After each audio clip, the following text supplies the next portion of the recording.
Alors bien le bonjour à tout le monde. Alors aujourd'hui on va traiter sur le Configuration Publisher.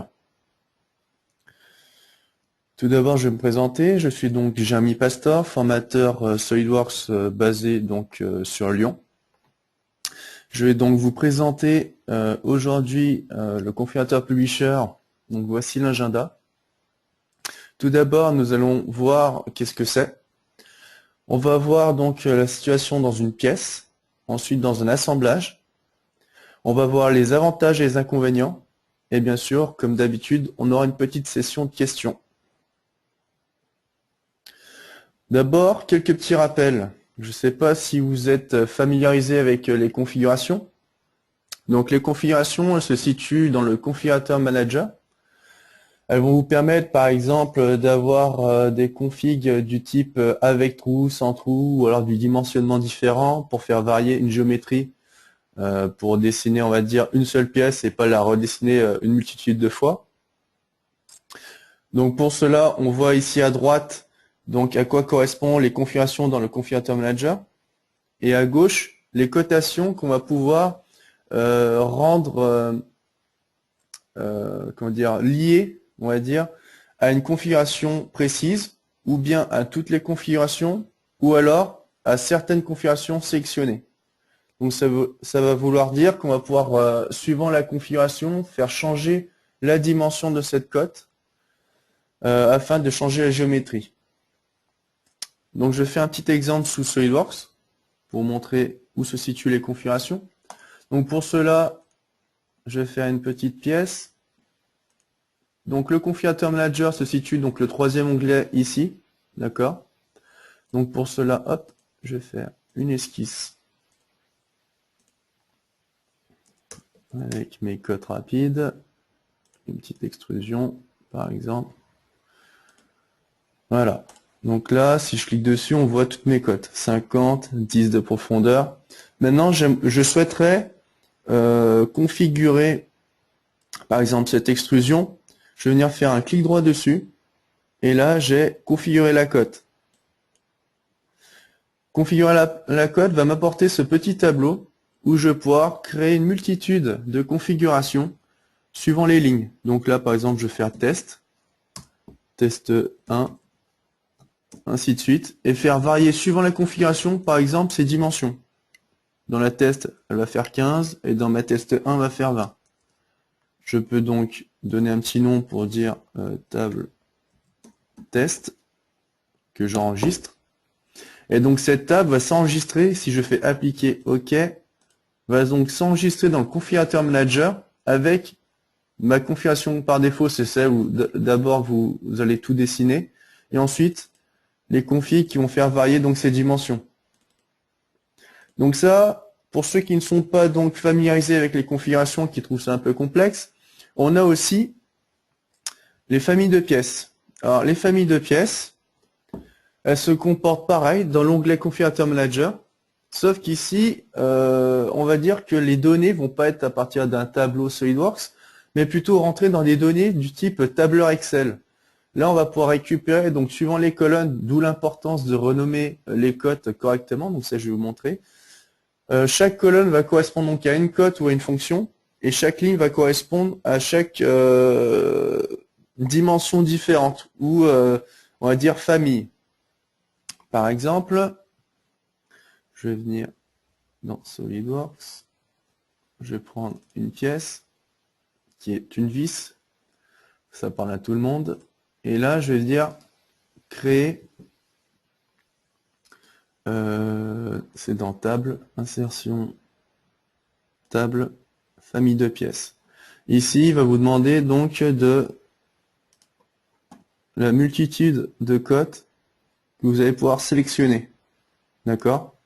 Donc là, par exemple, toutes les cotes, je les ai renommées au préalable. Donc les cotes, je vais peut-être vous montrer comment on les renomme avant, ça serait bien. Donc je sors de la famille de pièces, ça on a créé pour rien. Hop, je vais la supprimer. Hop, on va faire une nouvelle pièce pour vous montrer du coup comment on renomme une cote. J'aime bien faire mon petit rectangle. par 20. Donc une cote, elle se renomme comme ceci. Donc je double-clique dessus. Ici, vous avez donc sa valeur et au-dessus, vous avez son nom. Et à l'instant que vous avez cliqué donc dans ce champ de saisie, vous allez pouvoir lui donner un nom. Par exemple, ici, auteur ou bien côté carré. Parce que là, j'ai une relation d'égal. Et là, côté carré, arrobase esquisse 1. Donc, cette cote correspond à cette cote-ci, donc ce nom, côté carré, arrobase esquisse 1. Elle se situe donc dans l'esquisse 1. Ça aurait été dans une esquisse 2, ça aurait fait arrobase esquisse 2. Donc, le fait de renommer ces cotes, donc là, on voit bien aussi, valeur primaire, à gauche dans l'arborescence, là, dans le Property Manager, va nous permettre, pour les familles de pièces, de simplifier pour retrouver donc toutes les dimensions. Parce que si vous laissez D1, D2, D3, vous n'allez jamais savoir à quoi correspond quelle cote. Donc pour cela, je vais fermer ceci. Hop, et je reviens donc sur ma vis. À partir de là, je vais donc revenir sur mon PowerPoint. Hop. Petit bug.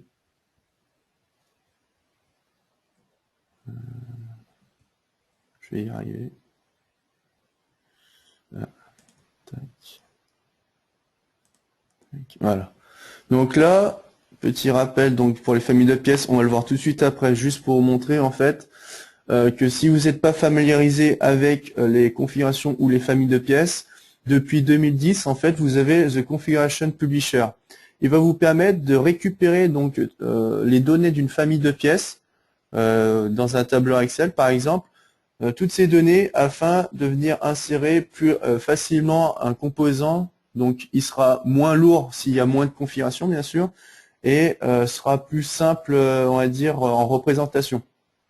Car on va éviter de faire le Configuration Publisher pour des pièces trop complexes où on ne va pas pouvoir tout paramétrer. D'accord? Sinon, vous allez perdre plus de temps à paramétrer votre composant plutôt que de l'avoir en pièce finale avec toutes ces dimensions, toutes ces représentations. Donc pour cela, je vais donc créer le Configuration Publisher de ma vis à partir d'une famille de pièces. Donc pour cela, donc j'ai pas de famille de pièces à gauche dans mon configurateur manager. Je vais donc faire un clic droit. Et là, j'ai configuration publisher. D'accord? Au même endroit que ajouter une configuration. Sauf que là, ça va être plus simple, vous allez voir. Du moment que je vais cliquer dessus, il va me demander cette application nécessite une famille de pièces, voulez-vous en créer une automatiquement maintenant? Je dis oui. Donc là, en une étape, vous allez faire deux choses. Vous allez d'une, créer donc la famille de pièces, et de deux, activer le Configuration Publisher. Donc là, mes cotes, ici, pour ma vis, il serait intéressant donc de récupérer le diamètre de tige. Donc avec contrôle, vous allez pouvoir sélectionner autant de cotes que vous voulez désirer paramétrer. Diamètre de tige qui représente en fait le diamètre de ma vis. D'accord. En dessous, la longueur de la tige, donc longueur de vis. En dessous, pitch qui en anglais qui veut dire pas.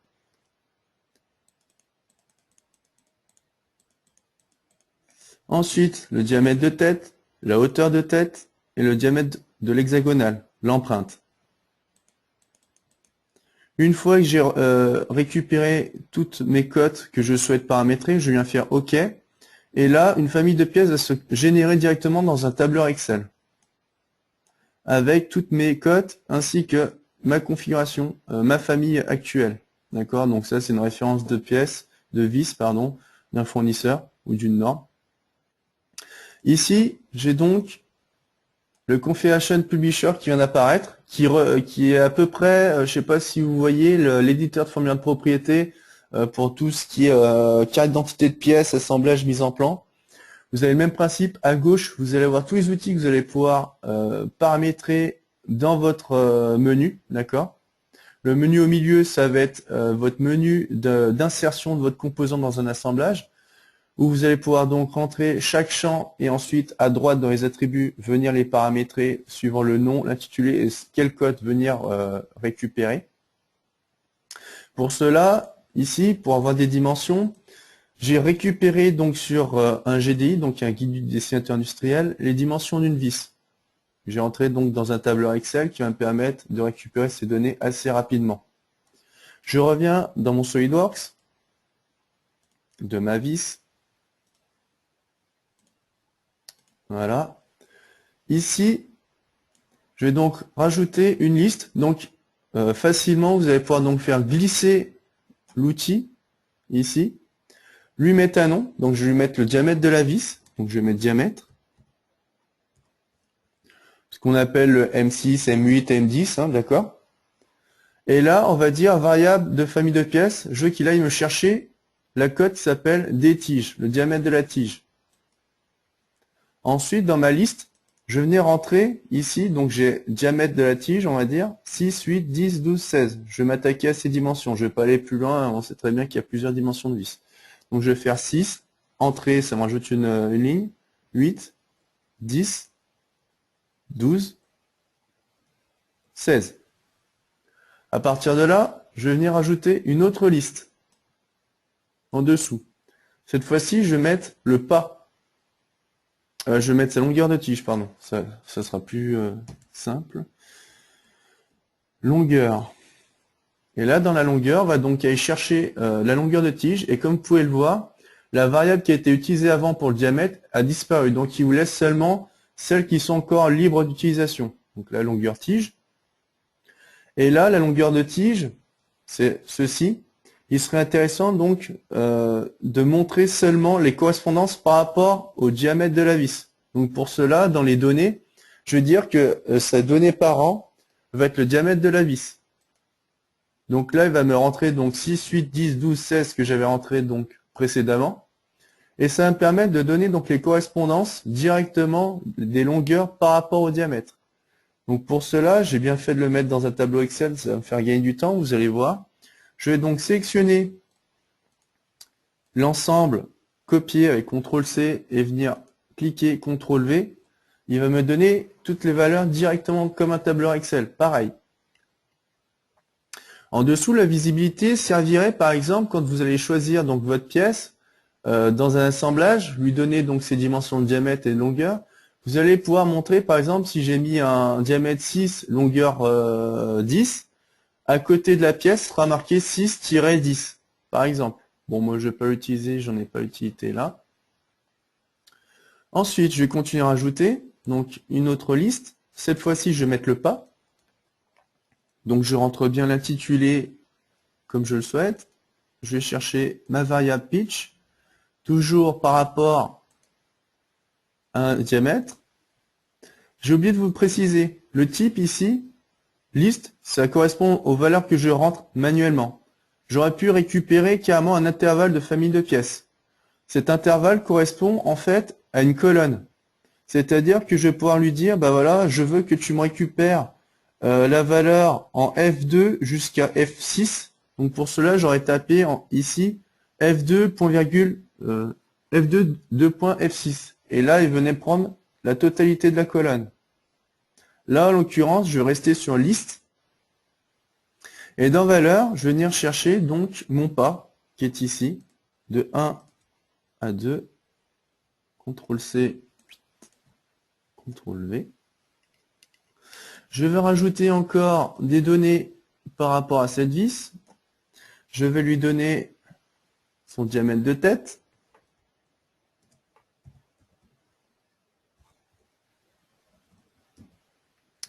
Ah. Qu'est-ce qu'il me fait?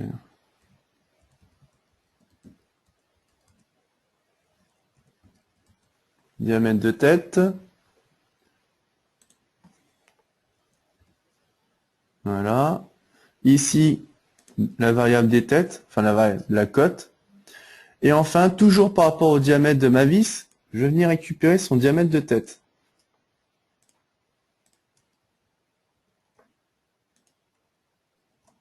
Comme on peut voir, c'est assez simple, hein. Copier-coller, on reprend vite les données. Vous pouvez récupérer aussi ces données par un fournisseur, d'accord?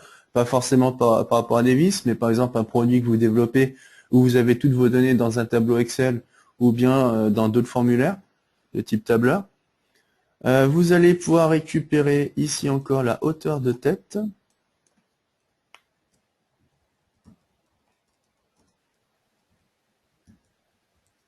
Voilà. Prendre hauteur de tête. la hauteur de tête, toujours par rapport au diamètre de la vis, ici, donc 6 à 16, CTRL-C, CTRL-V.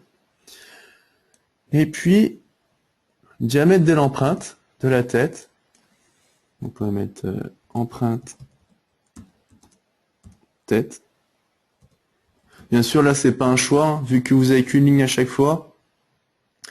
La correspondance va s'afficher comme une lecture seule, d'accord? Ça sera juste de la donnée pour informer, mais ça vous permet aussi, du coup, de venir changer le dimensionnement suivant les longueurs et les diamètres de la tête. Alors, tac, par rapport au diamètre de la vis, et là, la dimension de l'empreinte. Voilà. Ensuite, une fois qu'on a ceci, on peut vérifier donc directement en allant sur l'aperçu de SolidWorks, d'accord? Et là, je vais pouvoir, donc là, ça je vais le réduire, j'en ai plus besoin. Pour faire un aperçu, pour voir si ça marche bien, je vais changer le diamètre de la tête, et là, je vais changer sa longueur. Je vais venir faire mettre à jour le modèle, et là, ma vis va changer de dimension, d'accord?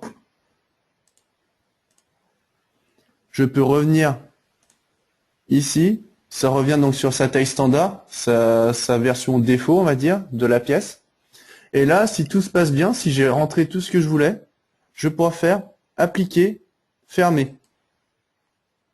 Il va directement générer donc la famille de pièces à gauche, là. Donc la famille de pièces est dans la table, d'accord? Et là, vous avez le Property Manager. Si vous décidez, par exemple, de venir modifier quelque chose, vous pouvez toujours faire un clic droit dessus, éditer la fonction. Ça vous rouvre la famille de pièces dans son tableau Excel et ça vous rouvre donc le Configuration Publisher. Et là, vous pouvez donc rajouter des champs si vous manquiez, par exemple, des cotations. Donc là, par exemple, ici, ma vis, elle est belle, c'est bien beau, il y a un enlèvement de matière par évolution, d'accord, par balayage, pardon, avec donc une spirale, et ça, c'est très joli, mais par contre, c'est très lourd en chargement, d'accord. Donc pour un assemblage, imaginez que vous mettez autant de X vis comme ceci avec ceci, vous allez voir que votre assemblage, il va être lourd pour rien. Donc pour cela, ce qui serait intéressant, ce serait par exemple de venir enlever cette représentation. Pour cela, je vais mettre à jour ma famille de pièces avant. Je vais dire ici éditer la fonction et je vais lui dire d'enregistrer par exemple ou de m'apporter les nouveaux paramètres, c'est-à-dire des nouvelles codes qui seraient peut-être arrivées entre temps si on avait modifié la 3D. Pour cela, je vais venir dans mon arborescence et je vais vérifier quelle est la fonction que je souhaite faire varier. Je vois que c'est ma cut sweep, donc c'est mon enlèvement de matière qui m'a fait le pas. Pour cela, je retourne dans le Configurator Manager, je reviens faire clic droit dessus sur mon Property Manager, éditer la fonction. Voilà, ça me ramène ici, ça je peux le réduire, d'accord. Je viens sur ma pièce. Non, j'ai green étape. Je vais revenir dedans. Il fallait d'abord rajouter la cote dans la famille de pièces pour pouvoir avoir ce paramètre dans le Configuration Publisher. Donc pour cela, je viens faire éditer ma famille de pièces. Voilà, c'était ça qu'il fallait faire avant. Donc là, si vous n'avez pas de cotes supplémentaires qui sont apparues, vous pouvez faire annuler.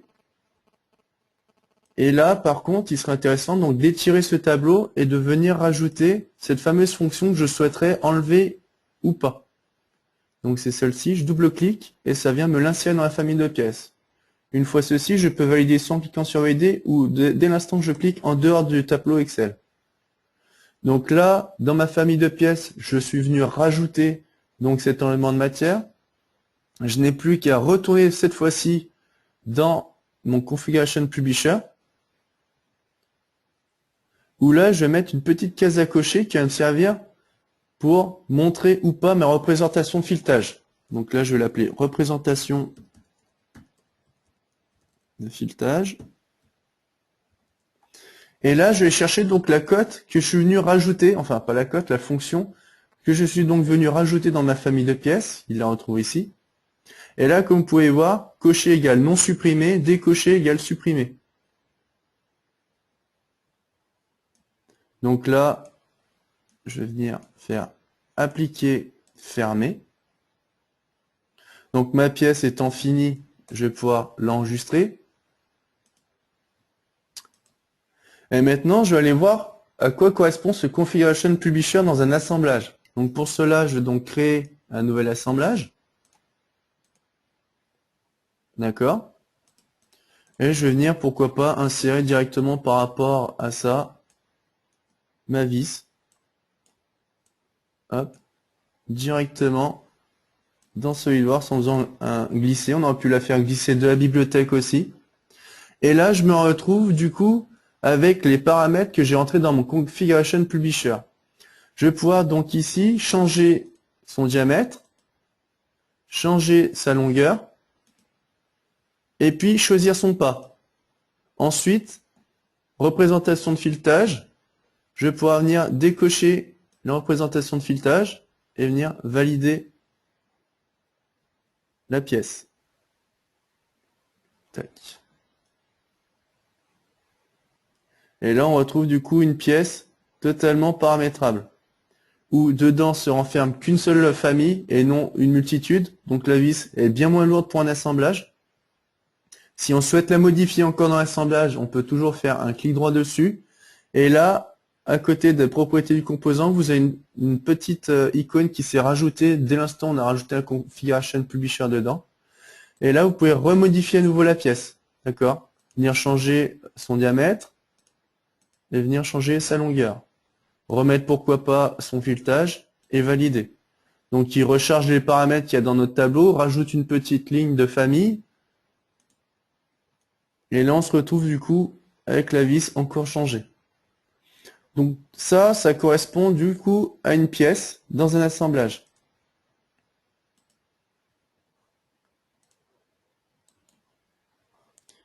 Je vais revenir dans mon PowerPoint. Donc là, c'était donc si vous n'étiez pas familiarisé donc avec les familles de pièces simples ou bien les configurations toutes simples.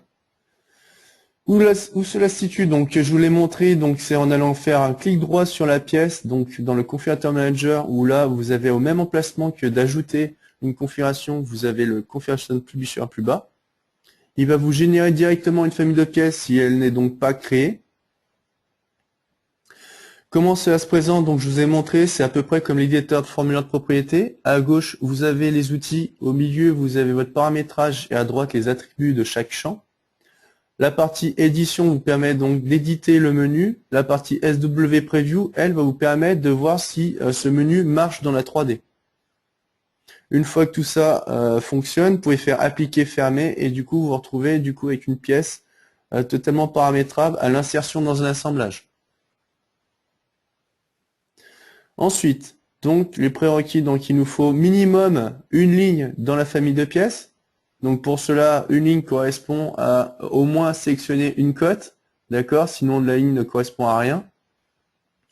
Donc pour cela, il faudra générer donc un nom. Ici c'était 9222, enfin pardon, 9229 0A 012, d'accord? Vous aurez pu mettre autre chose pour d'autres composants.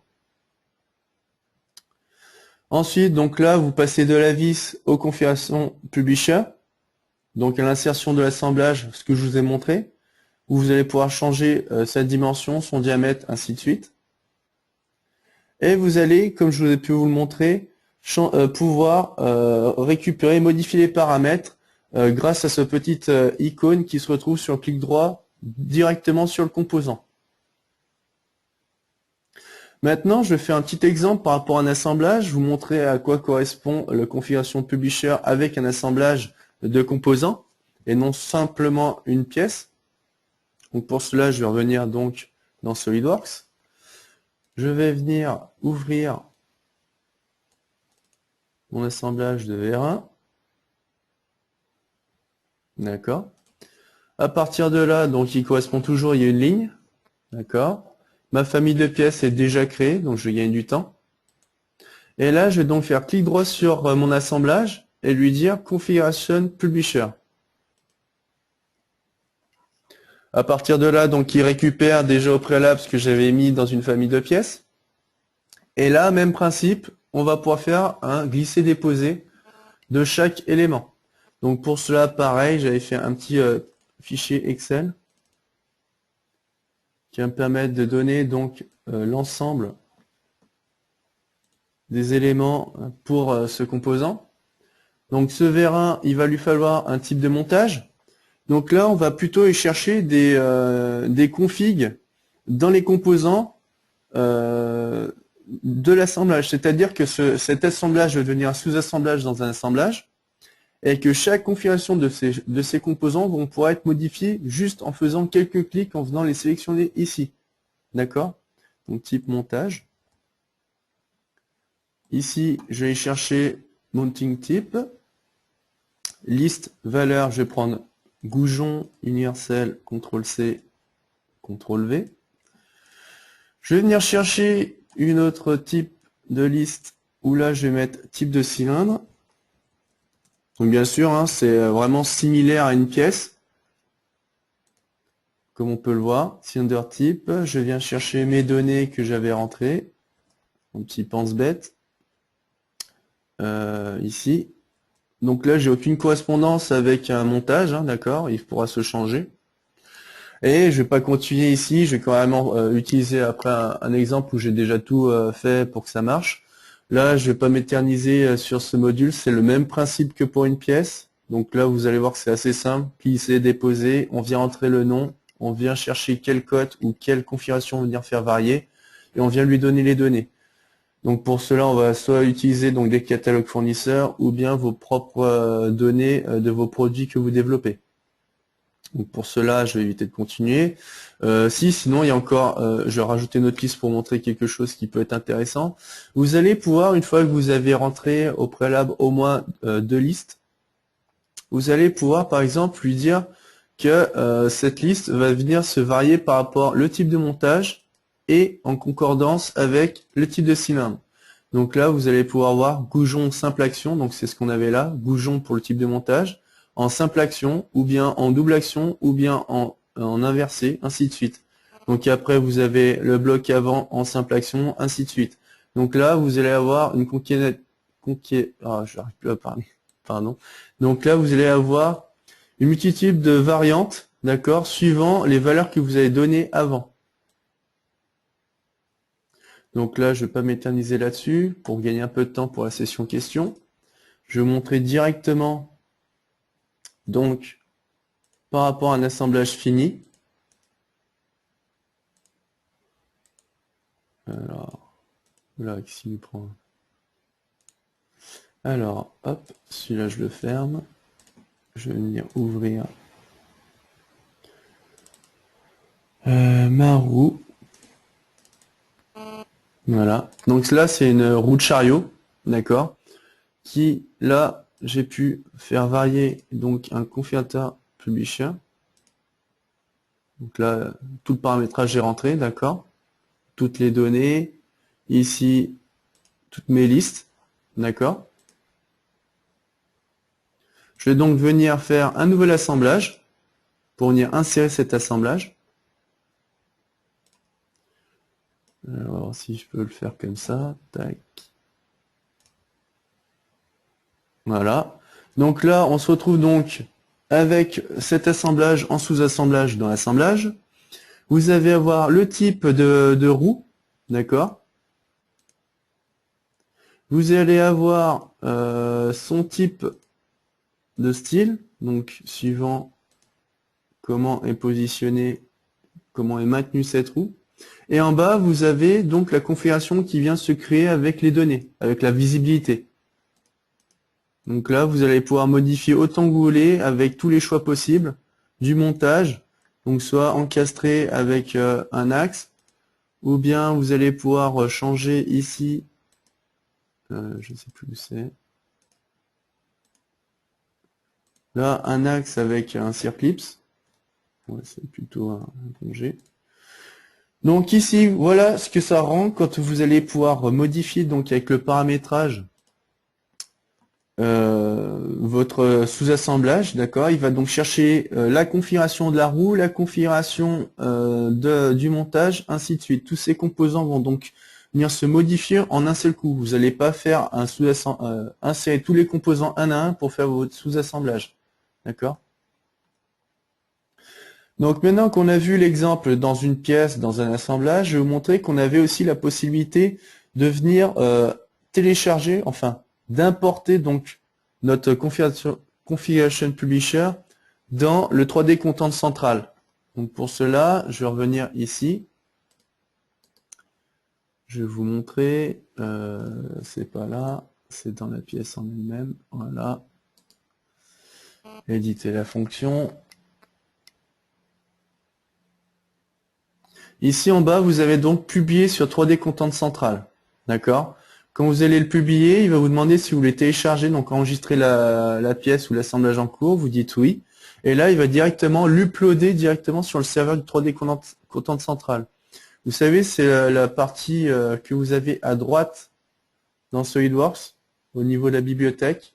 Vous avez ici 3D Content Central où vous pouvez télécharger du contenu fait par des utilisateurs ou bien par des fournisseurs. Pour cela, je vais vous montrer à quoi ça correspond dans mon petit PowerPoint. Donc là, en fait, une fois que vous avez uploadé votre composant dans le 3D Content Central, donc en fait, c'est un système de share où on va venir partager donc nos composants avec d'autres personnes, d'accord? Où vous allez retrouver donc des catalogues par rapport donc à des fournisseurs, où là, vous allez pouvoir choisir donc l'élément souhaité, d'accord? Cet élément souhaité, donc votre configuration publisher se retrouve à côté. Vous allez pouvoir rentrer le nombre de pins, par exemple pour cet élément électronique. Vous allez pouvoir lui demander tout plein d'autres éléments qui vous êtes donc paramétrés par rapport à des codes ou des configurations. Une fois que ça c'est fait, vous allez pouvoir ici le télécharger au format que vous souhaitez dans le 3D Content Central, c'est-à-dire le format natif SolidWorks ou bien pourquoi pas Step, IGES ou bien d'autres, avec une version. Et là, quand vous allez le télécharger, vous allez directement le télécharger avec le configurateur Publisher. D'accord? Donc là, vous allez avoir le composant avec encore tous ces menus. Vous pouvez faire varier le composant dans SolidWorks. Donc maintenant, les avantages et les inconvénients. Premier avantage, les fichiers sont généralement plus légers, c'est-à-dire qu'ils vont renfermer qu'une seule configuration ou une seule famille. Au lieu d'avoir tout un listing, par exemple, si votre pièce, votre vis, vous aviez fait une famille de pièces complète, à chaque fois que vous insérez cette vis dans un assemblage, l'assemblage ne va pas charger que la vis et sa famille, mais il va charger la vis et toutes ses familles, c'est-à-dire qu'il va charger comme si vous aviez une multitude de vis insérées dans l'assemblage. Si par exemple vous avez 10 familles dans la vis, il va charger comme s'il y avait 10 vis dans l'assemblage. Alors c'est plus facile d'utilisation, en effet vous avez vu, hein, juste un copier-coller ou alors le glisser-déposer directement dans le paramétrage. Facilité de création en effet. Changement rapide à la demande, donc comme vous avez pu voir, vous pouvez paramétrer autant de fois que vous voulez dans un assemblage, faire changer la pièce comme vous le souhaitez. Donc un modèle plus simplifié, donc pour moi c'est un pour et un contre. Donc le plus, d'accord, vous allez avoir dans votre assemblage des composants qui vont être simplifiés, du coup vous libérez pas mal d'espace mémoire et du coup avoir une fluidité parfaite, optimum dans SolidWorks. Par contre, ça voudrait dire que si vous utilisez Configuration Publisher, vos composants ne seront pas à l'état final. C'est pour ça, là, par exemple, la vis sans le filetage, ça sera donc une pièce simplifiée, mais on n'aura pas vos composants finaux. C'est-à-dire qu'il faudra avoir une configuration simple et une configuration finale pour après la mise en plan de fabrication de ce composant. Vous avez donc un investissement en temps de l'ordre de la création. Donc là, d'accord, c'est un petit temps de création. Vous avez vu, je viens faire tout mon paramétrage. Mais après, cette pièce va représenter comme une famille de toolbox, par exemple, où vous allez avoir votre vis et que vous allez l'insérer avec les paramètres que vous voulez. Donc, le peu de temps que vous allez perdre là, c'est du temps monstrueux que vous allez gagner dans le futur. Donc comme je disais, hein, c'est-à-dire un modèle plus simplifié en positif mais aussi en négatif. Donc ça veut dire que vous ne travaillez pas avec vos composants finaux, donc à l'état final de fabrication. Pas applicable sur tous les modèles. En effet, vous allez pouvoir faire ça sur des pièces assez simples, pas trop complexes, parce que vous imaginez, vous allez perdre plus de temps à créer le paramétrage plutôt que d'avoir, on va dire, des configurations différentes. Enfin voilà, on arrive donc sur la partie session, question. Donc je suis là pour vous répondre.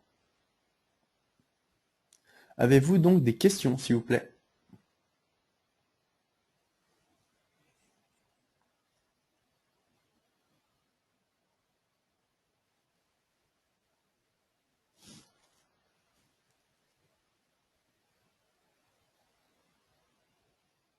On m'entend?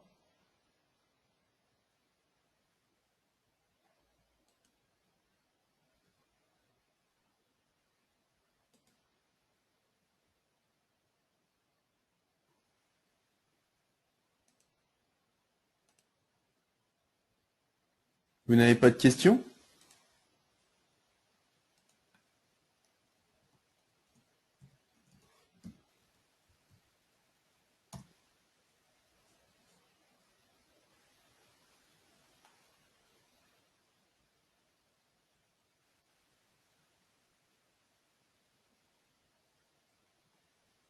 J'ai été assez clair, si vous n'avez pas de questions, c'est étonnant. D'habitude, j'éveille un peu de curiosité.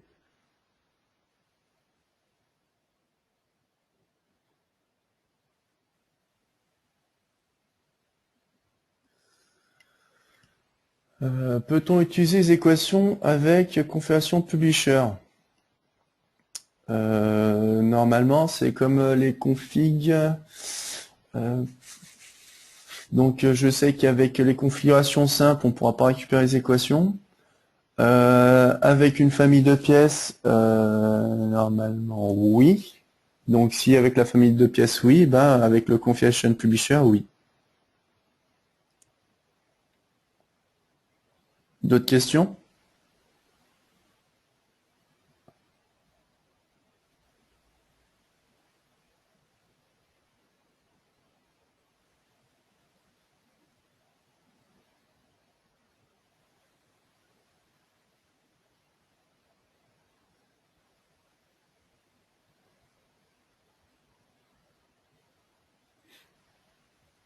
Plus de questions, vous êtes sûr?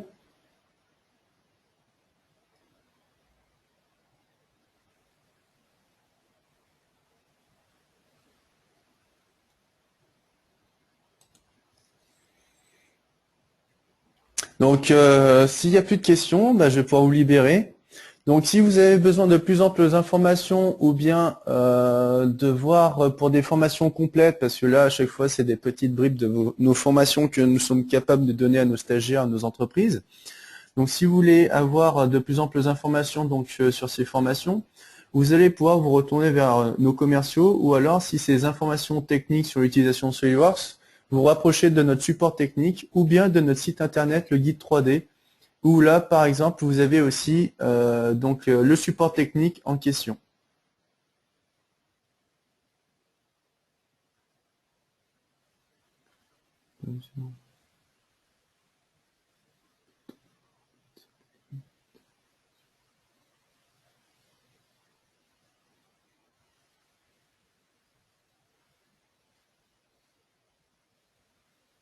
Oui. Donc, qu'on ait une seule ligne sur une pièce ou un assemblage pour le Configuration Publisher, oui, il le faut. Et c'est possible.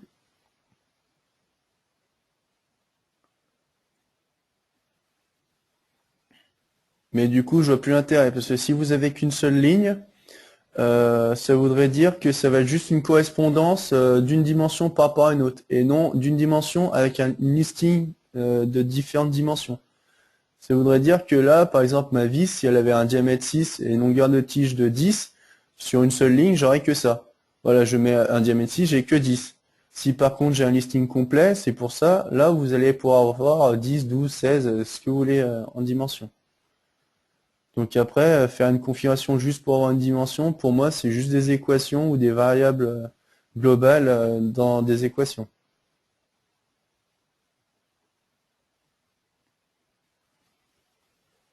Il y aura juste à mettre, par exemple,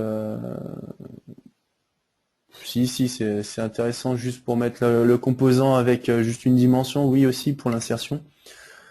Mais après, si c'est juste pour faire une pièce paramétrique à ne pas implanter dans un assemblage, j'en vois pas l'utilité.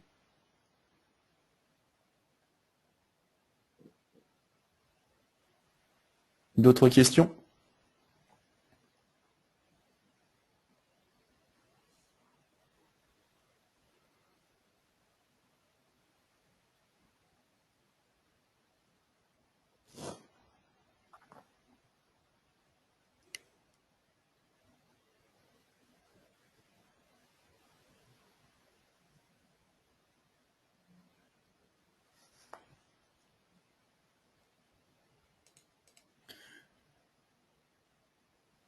Vaut mieux utiliser des variables globales ou propriétés en tant que nombre?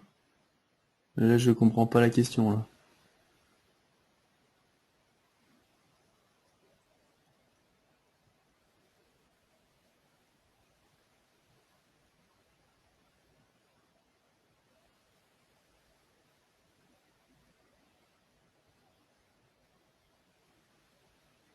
Variable globale dans gestion des équations.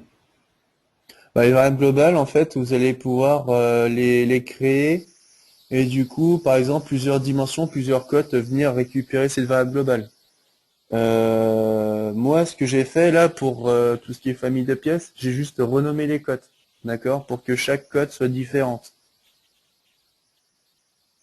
Une variable globale serait plus utile si on fait juste une simple pièce paramétrique. Euh,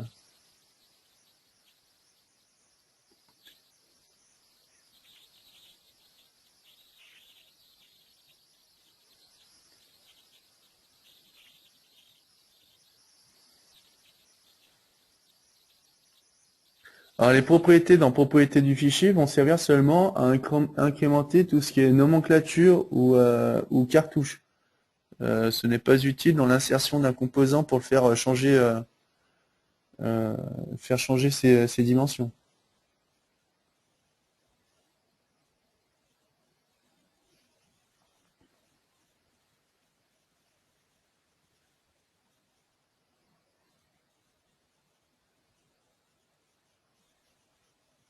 Bon bah s'il n'y a plus de questions, je vais devoir vous laisser, hein. Je vous dis donc à la prochaine formation en ligne sur le guide 3D. Donc toute l'équipe d'Avenao et moi-même nous souhaitons donc une bonne journée, bonne fin de journée pardon, et surtout un bon appétit. Eh bien, merci pour votre le visionnage et puis à bientôt sur le guide 3D.